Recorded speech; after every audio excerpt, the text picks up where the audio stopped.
Dans cet exercice, vous avez un triangle ADC isocèle en A, hein, isocèle en A, et vous avez B, le point tel que ADCB est un parallélogramme. Donc, le point B, il faut le construire de façon à ce que, voilà, par exemple, les vecteurs DA et CB soient égaux, si on vous avait demandé de construire B. Et E et F, les symétriques respectifs de C et B par rapport à A. E, le symétrique de C par rapport à A, et F, le symétrique de B par rapport à A. Donc ça nous donne des segments et des milieux. A, c'est le milieu, donc des segments EC et FB. Et donc là, justifier que EFCB, EFCB est un parallélogramme, eh ben, on va utiliser les diagonales qui se coupent en leur milieu. Donc je vais pas écrire, je vais dire ce qu'il faut écrire. Comme E et F sont les symétriques respectifs de C et B par rapport à A, alors A est le milieu des segments EC et FB.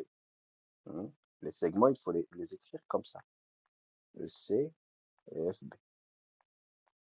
Quand vous écrivez A est le milieu des segments EC et FB, alors les diagonales EC et FB se coupent en leur milieu. Voilà, et c'est tout. Donc, on finit, on conclut. Donc, EFCB est un parallélogramme. Alors, je vous rappelle que lorsqu'on a un parallélogramme, par le cours, on a plusieurs égalités des vecteurs. Du moment où vous avez un parallélogramme, ben, vous avez par exemple ce vecteur-là qui est égal à celui-là. Vous avez ce vecteur-là, EB, qui est égal à FC. Vous avez BC qui est égal à EF. Vous avez BE qui est égal à CF. Du moment où vous avez un parallélogramme, vous avez 4 égalités de vecteurs. Maintenant, on nous demande de montrer que AD égale à EF. AD, il est là. EF, comme ça. Alors pourquoi AD est égal à EF? Premièrement, EF, par la première question, c'est égal à BC. C'est ce qu'on vient de dire. Puisque EFCB est un parallélogramme, alors le vecteur EF est égal au vecteur BC. Ça, c'est la première chose. Ensuite, dans l'énoncé, ADCB. ADCB est un parallélogramme. Voilà. Et donc, qu'est-ce que cela signifie? Cela signifie que le vecteur BC est égal à AD. Donc, vous aviez EF est égal à BC, et vous aviez AD qui est égal à BC. Chaque égalité, il faut la justifier par un parallélogramme. Et donc, deux vecteurs qui sont égaux à un même troisième vecteur, BC, ils sont égaux. Donc, AD égale à EF. Voilà. Et puis, montrer que le quadrilatère AEFD est un losange. On a AD égale à EF déjà. AD égale à EF.